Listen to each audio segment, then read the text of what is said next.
নাম মোহাম্মদ সাইফুল আলী, ঘৰ খুদিমাৰি পাখি। এবাৰ এখন মাটি আছে, মাটিখনৰ দাগ নম্বৰ 85, পাট্টা নম্বৰ 229।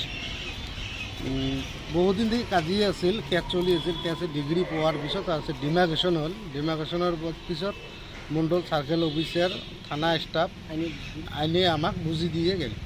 বুজি দেওয়ার পিছত 1 মাহ পিছত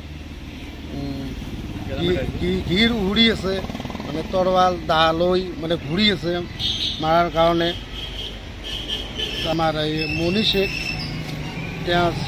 ছেলে আছে, হ্যাঁ, আজাদ আলী, আফাজ আলী, নালবানু, ফজলু, মানে এনেকুৱা আছে। আৰু কিছু গুণ্ডা বাহিনী লৈ হাতী আনিয়ে মানে বহি থাকে, ঘিৰ ভাঙি থাকে, পুৰা অত্যাচাৰ কৰি আছে। অত্যাচাৰ কৰাৰ পিছত মই গৌৰীপুৰ থানাত এখন ইজাহাৰ দিলোঁ। মাটিটো মোৰ দেউতাহঁতৰ নামতে আছে, হ্যাঁ, আমাৰে মাটি হয়। মাটি 3 কাঠা 15 লেচা, নম্বৰ 85, পাট্টা নম্বৰ 229। দখলত চেষ্টা কৰি আছে, মানে কিছু গুণ্ডা বাহিনী লৈ, হ্যাঁ, দা তৰোয়াল বেশি লৈ মানে ঘূৰি আছে, মানে দখল কৰাৰ জন্য চেষ্টা কৰি আছে। তাই মই গৌৰীপুৰ থানাত ইজাহাৰ দিলোঁ।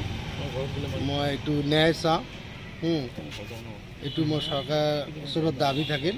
তেওঁৰ লগত আদৌ মানুহ জড়িত হৈ আছে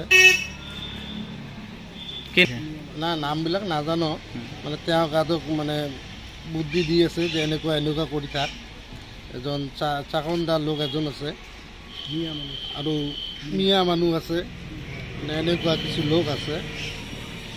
বাৰে বাৰে তেওঁ মানে দাদাগিৰি দেখে আছে, মুস্তানি দেখে আছে।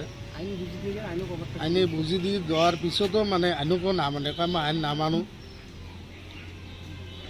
এইকাৰণে অত্যাচাৰ কৰি আছে। অৱগত কৰিছোঁ, মই নিজে হাত দিছোঁ। ওচৰত মোৰ এইটো অনুৰোধ থাকিল, মোক ন্যায় লাগে, এইটোৱে মোৰ কথা। ইজাহাৰ কালি দিছোঁ, মই 15 আগষ্টৰ দিনা দিছোঁ। ভাঙিছে আজি 16 তাৰিখ, আজিও ভাঙিছে। এই ঘিৰ এখন আছিল, বাঁহৰ ঘিৰ ভাঙিছে, মানে মুৰ্গী থকা কুকুৰি আছিল, এইবিলাক ভাঙি দিছে। মানে অস্ত্ৰ লৈ যায়, মানে ভাঙি দি আছে, মানে কোনোবা যদি যায় কোপ মাৰিব, মানে এনেকুৱা মানে কথা কৈ আছে। তেওঁক কৈছে, তেওঁক ইয়াত যোনে আহিব তেওঁক মাৰি দিম, এনেকুৱা কৈ আছে। এইটো মনি শেখ কৈ আছে, তেওঁৰ ল'ৰাবিলাক কৈ আছে, আৰু ফজলু কৈ আছে। খুদিমাৰি পাঠটো তাতে আছে, তেওঁৰ ওচৰতে মাটিখন আছে, মানে ঘৰৰ ওচৰতে আছে। মোৰ ঘৰ অলপ ফাঁকত। মই 9 জনকৰ নামত এজাহাৰ দাখিল কৰিছোঁ।